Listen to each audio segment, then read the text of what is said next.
विकल्प बहुत मिलेंगे मार्ग को भटकाने के लिए, पर एक संकल्प ही काफी है मंजिल को पाने के लिए। ये लाइन बिल्कुल सटीक बैठती है आज हमारे शो में आए हुए मेहमान पर, क्योंकि उन्होंने जो सपना देखा था आज वो साकार होता हुआ नजर आ रहा है। कभी सपोर्ट नहीं मिला एज अ महिला होते हुए, कभी सपोर्ट नहीं मिला फैमिली का भी, फिर भी उन्होंने हार नहीं मानी, वो आगे बढ़ती रही। उन्होंने स्पोर्ट्स फिजियोथेरेपी में महारत हासिल करी और अलग अलग टीम के साथ काम किया, अलग अलग स्पोर्ट्समैन के साथ काम किया। डॉक्टर वंदना जो जानी मानी हस्ती है और आज उनके चर्चे हर जगह। नमस्कार मैम, हमारे शो में आपका बहुत बहुत स्वागत है। नमस्कार आप सभी को। आप अपने बारे में थोड़ा हमारे व्यूवर्स को बताएं। मेरा नाम डॉक्टर वंदना तनवर है और मैं आभारी हूँ आपके और आपकी टीम के कि आज आपने मुझे ये शो करने के लिए बुलाया है। मैंने जब अपनी फिजियोथेरेपी कोर्स कंप्लीट किया था तो बहुत पहले से ही मेरे को ये था कि फिजियोथेरेपी करके आगे क्या करियर हो सकता है। मैं थोड़ी सी कंफ्यूज थी और जैसे कि मैं खुद एथलीट रही हूँ, 400 मीटर 800 मीटर जो मैंने स्कूल लेवल पे ही, डिस्ट्रिक्ट लेवल पे, स्टेट लेवल पे खेला है, तो वो कहीं ना कहीं मेरा कॉम्प्रोमाइज हो गया था क्योंकि मैं डॉक्टर भी बनना चाहती थी। तो मुझे ऐसा लगता था कि मैं स्पोर्ट्स से दूर जा रही हूँ। तो जब मैंने फिजियोथेरेपी करी तब मैंने सोचा कि मैं स्पोर्ट्स में कैसे आ सकती हूँ। तो मैंने बहुत रिसर्च किया, गूगल पे देखा कि किस तरीके से physiotherapist can be enrolled in the sports. तो तब स्पोर्ट्स अथॉरिटी ऑफ इंडिया की रिक्रूटमेंट्स थी और कॉमनवेल्थ गेम्स हमारे दिल्ली में होने जा रहा था 2010 में। तो वो मेरा एक गोल्डन पीरियड था कि मैंने उस चीज़ पे रिएक्ट किया। मेरे बहुत सारे मेंटोर्स थे जिन्होंने मुझे एनकरेज भी किया कि if you really want to do in sports then you should go via Sports Authority of India, क्योंकि उससे ऊपर कुछ नहीं है इंडिया में हमारे। सो मैंने अप्लाई किया और इंडिया टेबल टेनिस टीम में मेरा सिलेक्शन हुआ। Federation assign me the team work for towards the Commonwealth games preparations for the core probable of India team Commonwealth games 2010। तो ये मेरा एक किक स्टार्ट था स्पोर्ट्स में आने के लिए। उसके बाद तो मेरी नॉन स्टॉप जर्नी रही है स्पोर्ट्स में। बहुत ही लर्निंग फेज रहा है। डॉक्टर चंद्रा हमारे वहाँ पे डॉक्टर थे जिनके साथ रह के मैंने बहुत कुछ सीखा है। हॉकी की क्या इंजरीज होती हैं, टेबल टेनिस क्या इंजरीज होती है, इसमें बहुत डिफरेंस था क्योंकि hockey is more contact sport and table tennis is not a contact sport. उसके बाद हॉकी के बाद मैंने बैडमिंटन, लॉन टेनिस और जिम्नास्टिक में भी बहुत अच्छा मेरा रहा है, क्योंकि जिम्नास्टिक एक ऐसा स्पोर्ट है जिसमें एक एथलीट को आपको मतलब कहीं पे भी इंजरी हो सकती है उसको पूरी बॉडी में। उसकी फ्लेक्सिबिलिटी पे काम करना है, उसकी स्टिफनेस पे आपको काम करना है, उसके मेंटल लेवल पे भी आपको काम करना पड़ता है कई बार। सो बहुत ही चैलेंजिंग फेज मेरा रहा। साई ने मुझे इंडियन शूटिंग टीम का काम दिया। तो जो इंडियन शूटिंग टीम की मैं पहली फिजियोथेरेपिस्ट थी और एक चैलेंज था कि शूटर्स के पास कई इंजरीज होती होंगी। एक शूटर चाहे वो शॉटगन शूटर हो, पिस्टल शूटर हो, चाहे राइफल शूटर, गन लेके ये लोग शूट करते हैं, तो इसमें क्या इंजरीज होगी? कोई भागना नहीं है, कोई दौड़ना नहीं है, गिरना नहीं है, एक गन उठा के बस शूट करना है। तो इसमें मतलब क्या फिजियो काम कर सकता है? तो मेरे लिए वो बहुत चैलेंजिंग फेज था जिसको मैंने निभाया। 2012 में भी ओलंपिक प्रिपरेशन के लिए मैं ही इंडिया टीम से थी और 2016 में भी इंडिया शूटिंग टीम में मैं ही ओलंपिक प्रिपरेशन जो ब्राजील में हुआ था टीम के साथ मैं ही थी। सो मेरा एक्सपीरियंस जो हमारे स्पोर्ट्स मिनिस्टर रह चुके हैं राज्यवर्धन राठौर सर और गंगा नारंग, जीतू राय जो पिस्टल शूटर है, और सिल्वर मेडलिस्ट जो हमारे विजय कुमार हैं, आर्मी से भी हैं वो। तो इन सबके साथ काम करके मुझे बहुत मज़ा आया और मैंने प्रूव किया कि शूटिंग जो एक स्पोर्ट है, it's a static sport, it's a mental sport, लेकिन उसमें कितना एक मूवमेंट में, एक पोस्चर में खड़ा होके शूटर शूट करता है और कितनी उसको माइनर इंजरीज इंटरनली होती हैं। उसको स्टिफनेस है, उसका अगर कोर स्ट्रेंथ नहीं है या लेग में वीकनेस है या फुट में उसके प्रॉब्लम है, तो आप उस चीज को कैसे अपनी फिजियो से रिलेट करके अपने शूटर्स का परफॉर्मेंस एनहांस कर सकते हो। तो ये मेरा बहुत ही लर्निंग फेज रहा। और आज के डेट में आप देखिए शूटिंग को इतने सारे लाइक OGQ भी स्पॉन्सर कर रहा है, मानव रचना भी कर रहा है। I think every shooter is having their own personal physios. और आज की डेट में कोई भी टीम आप ले लीजिए, चाहे वो टेबल टेनिस है, हॉकी है या शूटिंग है, और अभी रिसेंटली जैसे मैंने खो खो किया है, कोई भी विदाउट फिजियो है ही नहीं. SAI is recruiting physios. They are developing the excellence centers. Why? Because now physiotherapy is in booming state. We have proved that physiotherapist एक बहुत ही crucial role play करता है towards the performance of an athlete. ये line ही क्यों चुनी? और भी तो बहुत सारी चीजें हैं डॉक्टर के लिए, किसी भी पार्ट में या इंडस्ट्री में जा सकते थे आप. जब मैं स्पोर्ट्स खेलती थी बचपन में, तो जो मेरा खुद का एक माइंडसेट था ना, वो एकेडमिक्स की तरफ ना जाके स्पोर्ट्स में बहुत था. अच्छा. हाँ, लेकिन जब मैं बाय द टाइम 10th तक पहुंची, 12th तक पहुंची, तब मैंने साइंस स्ट्रीम लेके, मेरे माइंड में बस ये था कि मुझे डॉक्टर बनना है, डॉक्टर जरूर बनना है मुझे. तो डॉक्टर बनने के बाद मैंने आपको जैसे बताया कि मैं स्पोर्ट्स से कहीं ना कहीं जुड़ना ही चाहती थी. तो एमबीबीएस ना करके मैंने फिजियोथेरेपी चुना, और फिजियोथेरेपी करने के बाद मैंने स्पोर्ट्स चुना, और मैंने मास्टर्स भी करी स्पोर्ट्स में. मैंने I have done lot many injury courses also. मैंने पोडाट्रिस्ट भी हूँ. मैं इंडियन एसोसिएशन ऑफ पोडाट्री की मेंबर भी हूँ, जिसमें आप फुट मैकेनिक्स पे काम कर सकते हो, जिससे आप पोस्चर एनालिसिस कर सकते हो. तो ये मेरा इंटरेस्ट ही रहा है कि एक एथलीट को, एक खिलाड़ी को मैं क्या बेस्ट आउटपुट दे सकती हूँ. और आई थिंक एथलीट्स रियलाइज कर रहे हैं, तभी वो फिजियोथेरेपिस्ट के साथ ही इंटरैक्ट भी करते हैं. They are very free to talk to us. उनकी चाहे वो छोटी इंजरी हो चाहे बड़ी, चाहे इवन सिर्फ एक मस्कुलर स्टिफनेस हो, या सिर्फ पैरों में दर्द हो, या गर्दन में हो, या हाथ में दर्द हो, दे टेल अस कि मैम यहाँ दर्द है, because they know that we help them. एक महिला हैं आप, तो महिला के होते हुए आपको क्या क्या फेस करना पड़ा? बहुत सारी ऑब्स्टिकल्स हैं बीइंग अ वुमेन. जब मैंने 2009 में अपना करियर स्टार्ट किया था, तो I was just like a fresher. मुझे स्पोर्ट्स कल्चर के बारे में पता ही नहीं था, क्योंकि मैंने सीधा जो अपना करियर ही स्टार्ट किया वो इंडिया टीम से किया था. और आई थिंक खिलाड़ी मेरे से ज़्यादा जानता है कि इंडिया टीम आने तक, इवन जो ये फिल्म्स बन रही है, ध्वनि के ऊपर बन गई है, या बाकी भी खिलाड़ियों के ऊपर, मैरी कॉम के ऊपर बनी है, कि एक खिलाड़ी किस लेवल से उठ के इंडिया टीम रिप्रेजेंट करता है. लेकिन मेरे सामने तो जो चुनौती थी वो सीधा इंडिया टीम की ही थी. तो जो इंटरनल बातें होती है, इंटरनल पॉलिटिक्स होता है, किस तरीके से एक दूसरे को हम चैलेंजिंग फेज देके उसको और हम या तो उत्तेजित कर सकते हैं या उसका परफॉर्मेंस डिक्लाइन कर सकते हैं. तो ये सब मेरे साथ बहुत हुआ है. मुझे बहुत सारे लोगों ने डीमोटिवेट किया है कि she is just a fresher, और बड़े सारे लोगों ने ये भी बोला है कि अरे इंजरीज कुछ नहीं होती है, सिर्फ बर्फ लगाओ और खेलो. चैलेंज तो ठीक है, लेकिन the kind of mentality people were having, and when you are treating your player and somebody is saying कि अरे फिजियो है तो नाउ इंजरीज आने लग गई हैं, which doesn't make any sense.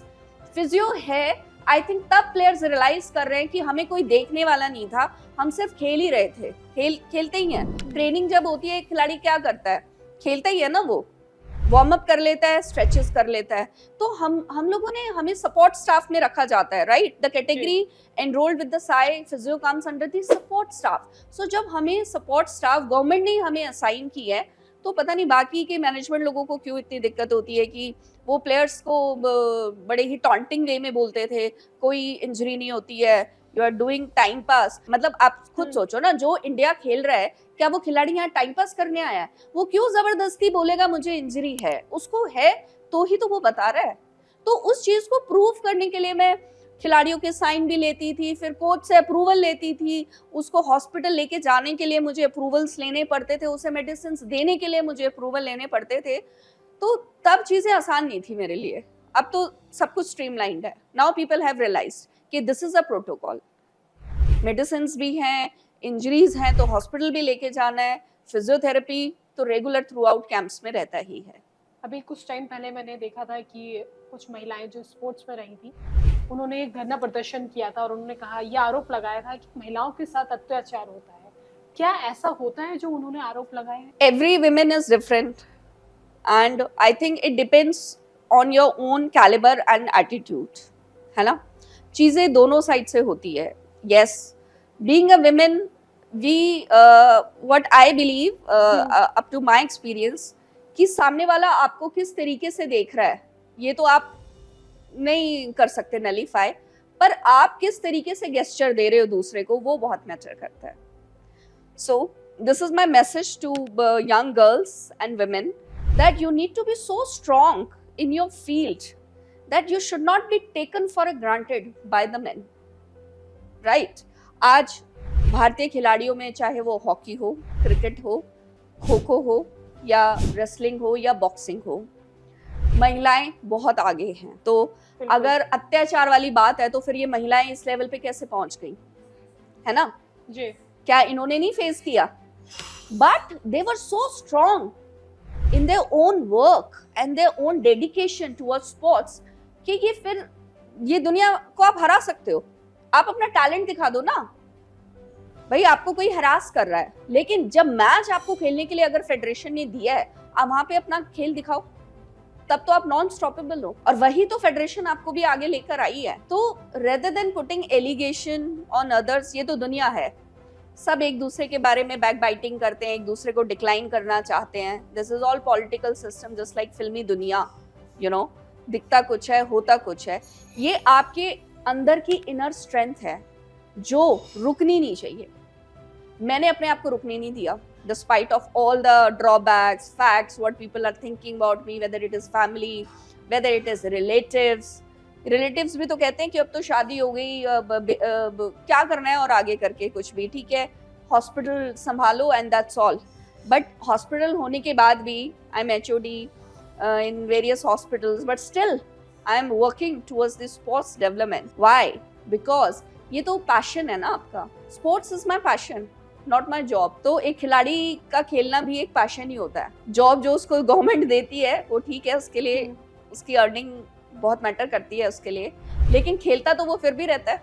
आप देख लो, एक खिलाड़ी जिसकी जॉब है वो फिर भी खेल ही रहा होता है ना, और उसको खेलने के ही पैसे दे रही होती है वो जो प्रॉपर उसके रिक्रूटमेंट, या चाहे रेलवेज हो, चाहे सेंट्रल बोर्ड्स हैं, चाहे एयरपोर्ट्स हैं या एयरफोर्स है, उसके खेलने की तो उसको रिवॉर्ड्स मिल रहे होते हैं.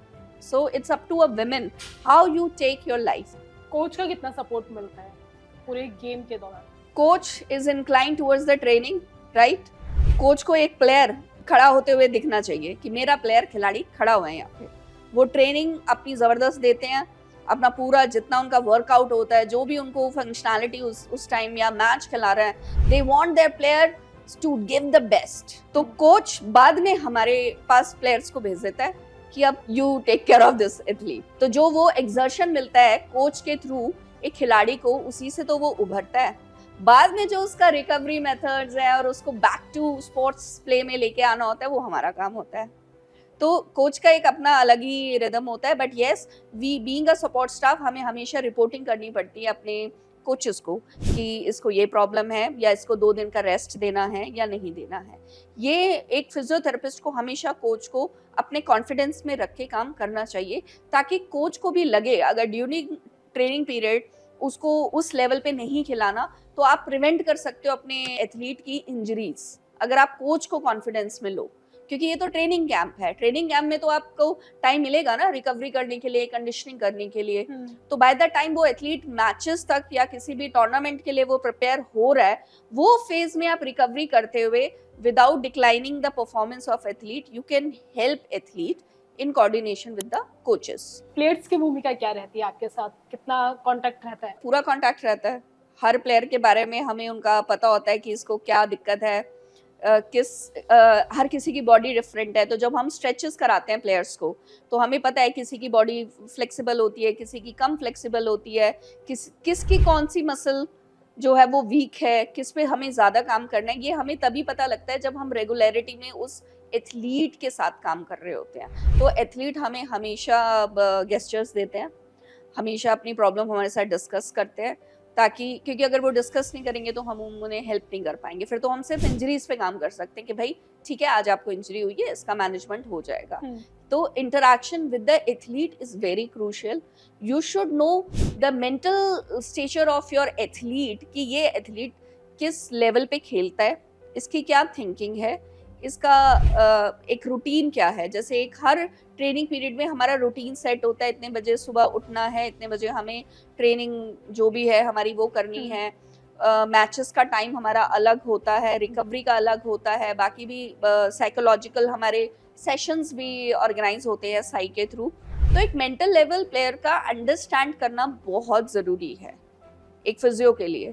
तो खिलाड़ी हमें हमेशा अपने बारे में बताते रहते हैं और हमें हमारे ऊपर है कि हम उसके साथ किस वे में इंटरेक्ट कर रहे हैं। या तो सिर्फ उसको इंजरीज के लिए बुलाएंगे कि भाई ठीक है आपकी इंजरी आप आ जाओ, या उसके साथ बैठ के हम थोड़ी देर इंटरेक्ट करेंगे कि जब तुम ये मूव करते हो तो तुम्हें क्या लगता है कि इसमें तुम्हें पूरा अपना बैकअप दे पा रहे हो, भागने में कोई दिक्कत आ रही है, या तुम्हारे अगर फ्लैट फीट्स है तो उसकी वजह से तुम्हें क्या दिक्कत है। और फ्लैट फिट अगर किसी के हैं, जैसे कि मैं पोडाट्रिस भी हूँ, तो I always help them to learn the corrective exercises कि फुट की आप ये वाली एक्सरसाइजेस करो, थेराबैंड का यूज उनको समझाओ, फॉर्म रोलर किस तरीके से हेल्प कर सकता है during the warm up and stretches, function of dynamic stretches क्या है, स्टैटिक एक होता है, स्टैटिक एक होता है डायनेमिक स्ट्रेचेस। सो ये एक तभी आप काम कर सकते हो जब आप प्लेयर को बताओगे इसके बेनिफिट्स, जब उसको रिजल्ट मिलेगा कि हाँ मैम ने ये वाले स्ट्रेचेस बोला था और इससे एक्चुअली में मेरी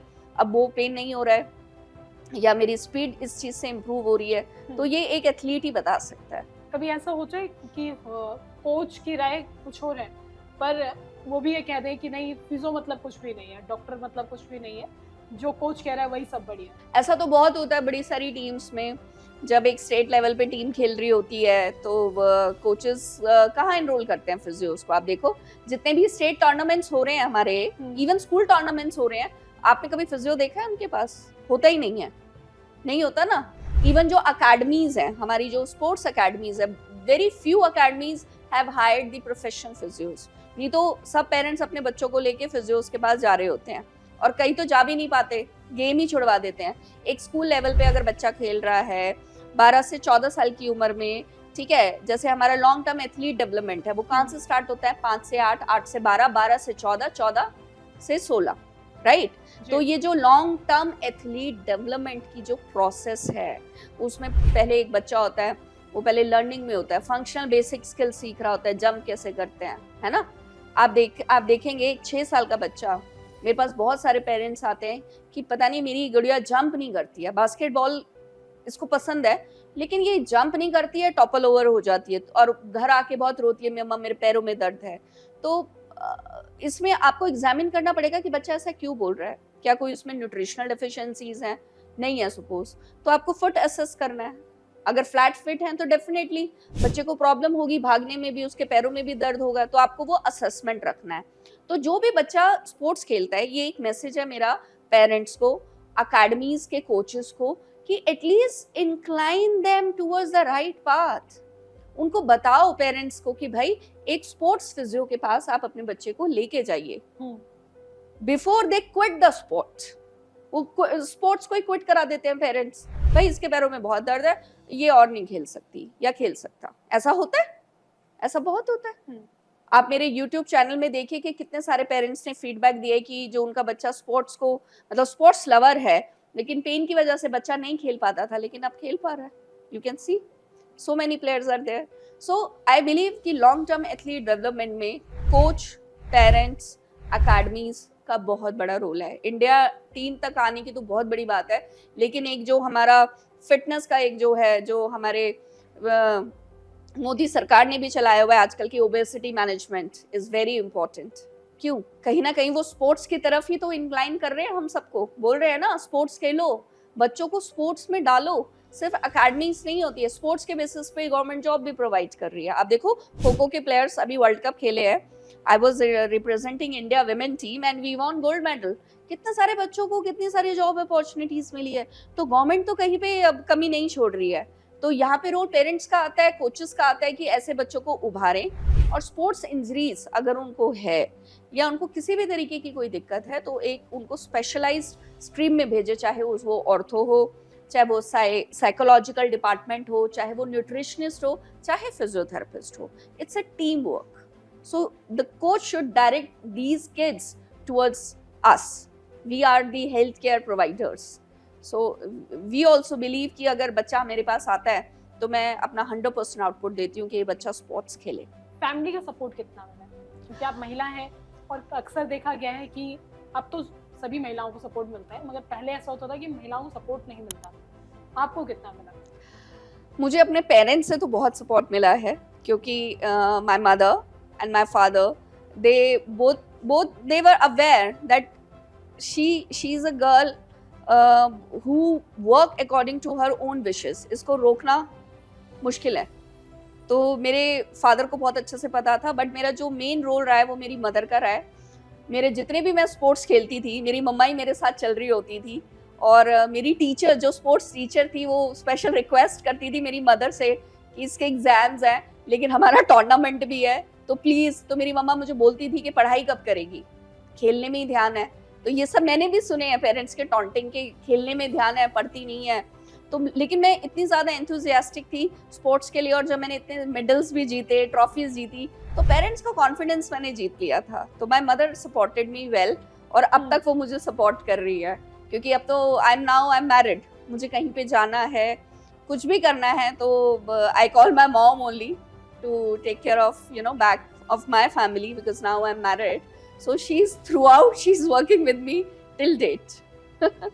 So मेरे को बैकअप अपने फैमिली से मिला है, बट yes, जब शादी हो जाती है तो husband has their own career, you have a child, you have education system, you become totally become so busy that you don't find time for yourself. लेकिन फिर भी मैंने अपने आप को बहुत मोटिवेटेड रखा है कि despite of my family I have to be in sports, और मैं हमेशा स्पोर्ट्स डेवलपमेंट की तरफ कहीं ना कहीं जुड़ी रहती हूँ। चाहे वो लोकल भी टूर्नामेंट होगा, आप देखोगे वहाँ पे भी मेरे पास अब खुद की टीम है, मेरी अपनी कंपनी है फिजियोल्यूशन, जो एक रेवोल्यूशन है स्पोर्ट्स इंजरी में। इसका टारगेट ही यही है कि हम स्पोर्ट्स में कहीं पे भी लोकल टूर्नामेंट है, मैं अपने फ्रीलांसर्स फिजियोस भेज देती हूँ। बचपन का कोई ऐसा किस्सा जो आप बताना चाहें, शेयर करना चाहें? बचपन से ही मैं एक्स्ट्रा कोकुलर जो एक्टिविटीज़ होती हैं स्कूल में, कि अपार्ट फ्रॉम स्टडीज़ जितनी भी एक्टिविटीज़ थी उन सब में मैं थी। सो चाहे वो स्पोर्ट्स है, चाहे वो रेसिटेशन प्रोग्राम्स हैं या साइंटिफिक प्रोग्राम्स हैं, उन सब में मैं थी। योगा है, उसमें भी मैं ही थी। इवन अपने स्कूल में जो सुबह की वार्म अप एक पीटी हुआ करती थी स्टेज पे, वो मैं ही थी, जो मुझे असाइन किया गया था मेरी स्पोर्ट्स टीचर ने, और वो मैं ही कराती थी। और 6th स्टैंडर्ड में मैं पहली बार दूरदर्शन टीवी पे आई थी, जिसमें मैंने एक इंग्लिश ड्रामा किया था, और उसमें मैं एक नॉटी बॉय का किरदार मुझे दिया गया था, because I had short bob hair. तो उस वक्त इंग्लिश में वो ड्रामा करना was a challenge to me, लेकिन मैं हमेशा ही एक बहुत ही ग्लोरियस लाइफ मैंने मतलब जी है बाय गॉड ग्रेस। तो मैं हमेशा से ही इन मीडिया और इन सब के आसपास ही रही हूँ। फिर मेरे लिए जो स्पोर्ट्स में एंट्री थी, वो मेरी मैम ने मेरी मूवमेंट्स को देखते हुए और मेरा एनर्जी लेवल देखते हुए मेरा चुनाव किया था। लेकिन मैं एक अस्थमेटिक बच्चा थी, तो जब भी मैं भागती थी, क्योंकि मैं लॉन्ग रनिंग में उन्होंने मेरा चूज किया था इवेंट, तो मैं जब भी भागती थी मेरा सांस बहुत फूलता था। तो मेरी मदर बहुत बार आई हैं स्कूल में, और उन्होंने मैम को समझाया है कि मतलब my daughter is not well, कि वो इतना लंबा दौड़ सके, आप इसको एक्सक्लूड कर दो टीम से। तो one time my ma'am said, sports teacher, कि Vandana, now you will not be a part of team. So एक वो मेरे लिए बहुत ही मतलब हार्टफेल्ट मोमेंट था कि मैं इतना तेज़ दौड़ती हूँ, मैं नंबर 1 हूँ स्कूल में, और मुझे ये बोला जा रहा है। तो मैंने अपनी रनिंग की प्रैक्टिस अपने घर के आसपास के ट्रैक पे करनी स्टार्ट करी, पार्क्स में। और मैंने मैम से चैलेंज लिया कहकर कि मैम, अब की बार जो आप रनिंग स्पोर्ट्स इवेंट करोगे उसमें बस आप मुझे पार्टिसिपेट करने दो, अगर उसमें मैंने एक्सेल नहीं किया सपोज, तो मैं क्विट कर दूंगी स्पोर्ट्स, ठीक है। तो उसमें मैंने अपनी ताकत पूरी लगा दी। आई केम फर्स्ट, हालांकि बिकॉज अस्थमा की वजह से मेरा बहुत सांस फूल रहा था। मैम ने मुझे बहुत शाबाशी दी, मेडल भी दिया, और बोला कि देख, अस्थमा है और इतना हाफ रही है तो कैसे खेलेगी। मैंने कहा मैम, मैं खेल लूँगी, मैं मेडिकेशंस ले रही हूँ, आप मेरा खेल मत रोको। एंड बाय गॉड ग्रेस मैं खेली भी, मैंने मेडल्स भी जीते, और मेरा अस्थमा अपने आप कहाँ चला गया। आयुर्वेदिक मेडिसिन मेरी मम्मा ने करवाई थी। डॉक्टर ने बोला था अगर 12 साल तक, जब तक ये 12 इयर्स की नहीं होती, अगर उससे पहले इसका मैनेज हो गया तो हो गया, नहीं तो ये लाइफ टाइम अस्थमेटिक ही रहेगी। तो ये स्पोर्ट्स की वजह से ही है कि आज मैं अस्थमा फ्री हूँ। तो स्पोर्ट्स आपको एक अलग तरीके का कॉन्फिडेंस, आपकी बॉडी का एनर्जी लेवल, सोशो इकोनॉमिक आपकी हर तरीके से ग्रूमिंग करता है। So sports is must for everyone. एक कहावत है, you should not play to remain fit, you know, but you should be fit to play, right? So everybody should be fit to play, चाहे वो बूढ़ा हो, बच्चा हो, चाहे जवान हो। अगर किसी को कोई भी आप गेम ले लो, एक गेम ले लो, you should have some physical activity involve of 30 to 45 minutes minimum in your daily routine. ये मेरा मैसेज है, जो इवन मोदी जी ने भी चलाया हुआ है, the fitness and obesity management. So this is how you can keep yourself fit. आपका प्रेरणा स्रोत कौन है, किसको मानते हैं आप? My mother. मेरी जो मदर हैं उन्होंने मुझे हमेशा मोटिवेट किया है लाइफ में, मतलब you have to be ahead. उन्हीं की वजह से मैं बोल्ड बन सकी, उन्हीं की वजह से मैं जितनी भी मेरे को प्रॉब्लम आई, अस्थमा जैसे मैंने फाइट किया, उन्हीं की हेल्प की वजह से किया। उन्होंने मुझे आज तक किसी भी चीज़ के लिए मना नहीं किया है। I just have to tell her कि I want to do this and she is there to support me. And now my husband, he is also supporting me. Whatever I wish for, that I have to attend this tournament, I have to go out of India also. So he never deny for anything. Despite of my family obligations, he managed. आपने बहुत सारे sports man के साथ काम किया है, तो ऐसा कोई इनसाइड स्टोरी जो आपको हमेशा याद रखी हो? ऐसे तो बहुत सारे इवेंट्स हैं जिसमें, क्योंकि जब मैं इतना इंटरनेशनल ट्रैवल करती थी, मोस्टली मैंने जो ट्रैवल किया है वो शूटर्स के साथ ही किया है। और मैंने यही एक्सपीरियंस किया है कि जो शूटर्स होते हैं, बिकॉज इनका ना मेंटल गेम है, so they want to keep themself in a very calm down situation. ये बहुत जल्दी रिएक्ट नहीं करते। इवन आपने देखा होगा when they win the match, that time also they are very मतलब नॉर्मल कि हाँ मैंने मैच जीत लिया है, चाहे वो हार भी। तो ये अपनी ही मेंटल लेवल पे एक अलग तरीके से रहते हैं। तो उनके साथ रह के मैंने सीखा है how to calm down yourself, how to have a great control over your emotions, है ना। और इसी तरीके से मैं बहुत सारे शूटर्स को बैकअप भी देती थी। अगर सपोज किसी को हाइड्रेशन की कमी है तो उसकी मसल में स्टिफनेस ज़्यादा होती है, या किसी को इंसोमिया हो गया कि भाई मेरे को एंजाइटी की वजह से रात को नींद ही नहीं आ रही है सपोज, तो उसको काम डाउन ब्रीदिंग एक्सरसाइजेस सिखाना, डीप ब्रीदिंग, रिलैक्सेशन मेथड्स, किस तरीके से उसको ब्रीदिंग पैटर्न सिखाना है। ये मेरा लर्निंग फेज था शूटर्स के साथ रह के, कि अपार्ट फ्रॉम फिजियोथेरेपी इन लोगों का मेंटल जो स्टेचर होता है उसमें इनके साथ इंटरैक्ट करके मैं इनकी इंटरनेशनल जब होती हूँ तो कैसे हेल्प कर सकती हूँ, ये मैंने सीखा है इनके साथ। So I have always enjoyed with my team as their teammate. आपकी फेवरेट टीम कौन सी रही, या आप कहें कि फेवरेट प्लेयर कौन सा रहा? My favourite team is always like shooting team. Shooting में मैंने सबसे ज़्यादा टाइम स्पेंड भी किया है और बहुत कुछ लर्निंग फेज भी रहा है। So I like my shooting team. आपने ओलंपिक्स से लेके खो खो इंडिया की टीम को भी सपोर्ट किया है, इनसाइड कोई स्टोरी ऐसी जो किसी को ना पता हो? अभी आपके कोई कॉम्पिटिटर है, सपोज आप फिजियो हैं और कोई और कॉम्पिटिटर फिजियो आ जाए who is like fresher to you and you at some level and that fresher start spoiling your work, कि उसको काम भी नहीं आता and still मतलब they are doing the wrong treatments। और उस वक्त बड़ी विडंबना हो जाती है कि खिलाड़ी को कैसे समझाया जाए। खिलाड़ी को नहीं पता है ना, एक फिजियो को पता है कि वो किस इंजरी पे काम कर रहा है और क्या करने से उसका परफॉर्मेंस बढ़ेगा या क्या करने से उसका नुकसान हो सकता है। तो जो ये कुछ फ्रेशर्स तरीके के जो फिजियोज होते हैं जो कैसे ना कैसे करके टीम में आ जाते हैं जुगाड़ से या किसी की रेफरेंस से, so I would like to pass this message to the management that before putting freshers, ठीक है अपॉर्चुनिटी आपको देनी है। मैं भी फ्रेशर थी जब मैंने ज्वाइन किया था, लेकिन मैंने वहाँ पे अपना काम प्रूव किया था, मैंने रिजल्ट दिखाए थे। तो आई थिंक इस तरीके के फिजियो जो रिजल्ट देना भी नहीं चाहते और सिर्फ एक सर्टिफिकेशन के लिए आना चाहते हैं कि भाई सर्टिफिकेट मिल जाएगा और उससे मैं आगे बढ़ सकता हूँ या बढ़ सकती हूँ।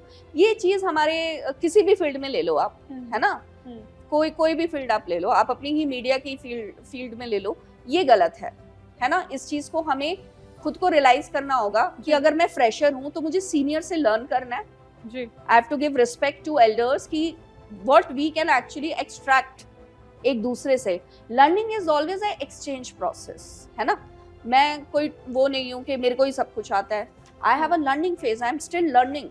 सो अब फ्रेशर जो फिजियोज हैं उनके लिए मेरे को बड़ा वो लगता है कि मतलब ये आए हैं, इनको पता नहीं है टीम के बारे में, टीम को क्या चीज़ें करनी है क्या नहीं करनी है, but still they are just enjoying here and not doing their proper work. तो एक ये इनसाइड स्टोरी है कि हम ये किसको बताएं। आप फिजियोथेरेपिस्ट हैं अभी, तो कभी भी नाम नहीं आता है कि कौन इसका सपोर्टिव रहा या डॉक्टर कौन रहा, उनका कभी नाम नहीं आता है।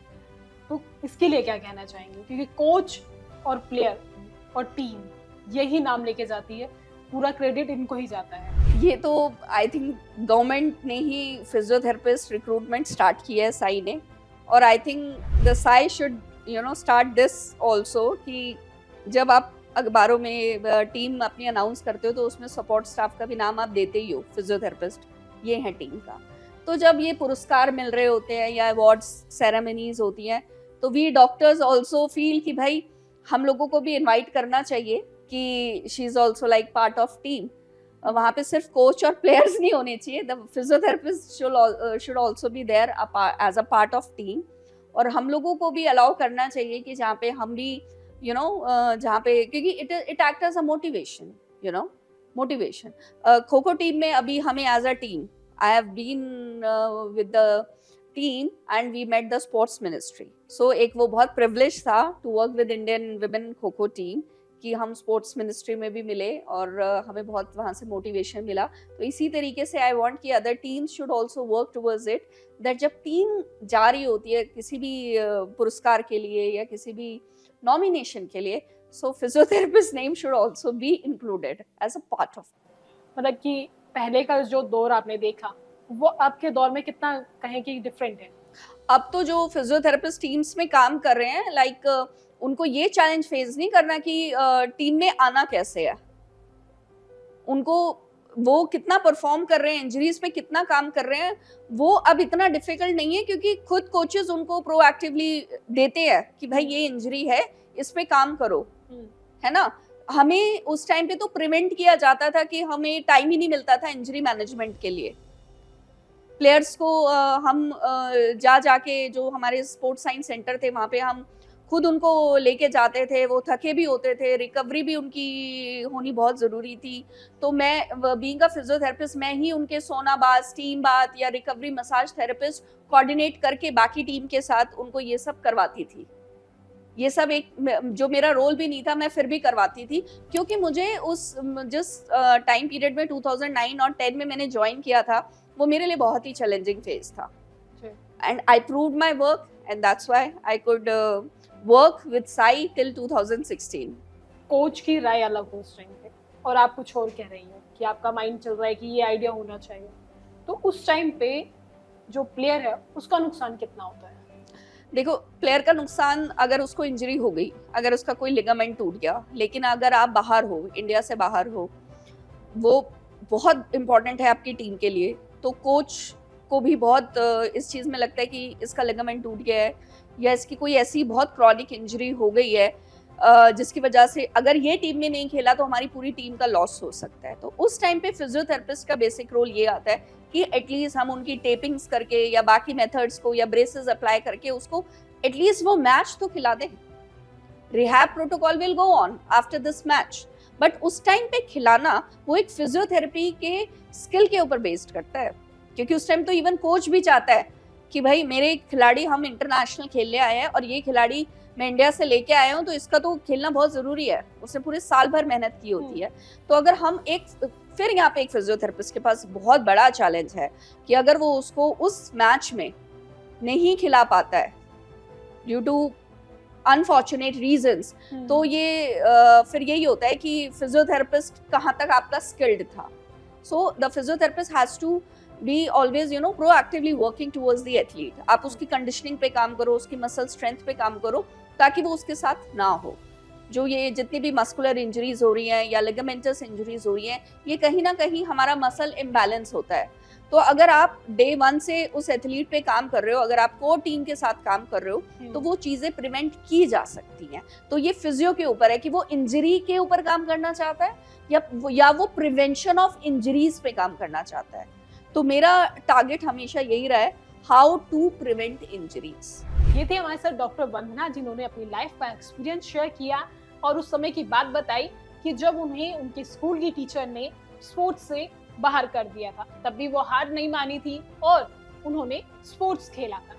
फिर उन्होंने उस समय की बात बताई जब उनका एक फनी मोमेंट था एक प्लेयर के साथ, और हमने ये भी जाना जो आने वाले जनरेशन के बच्चे हैं उनको स्पोर्ट्स में करियर कैसे बनाना है, और इंजरी हो जाती है तो उससे बचना कैसे है। बुजुर्गों के लिए भी कुछ सलाहें दी हैं। फिलहाल के लिए बस इतना ही। बाकी ऐसे पॉडकास्ट के लिए देखते रहें नोक्टा व्यू, और चैनल को लाइक करें, सब्सक्राइब करें और वीडियो को ज्यादा से ज्यादा शेयर करें।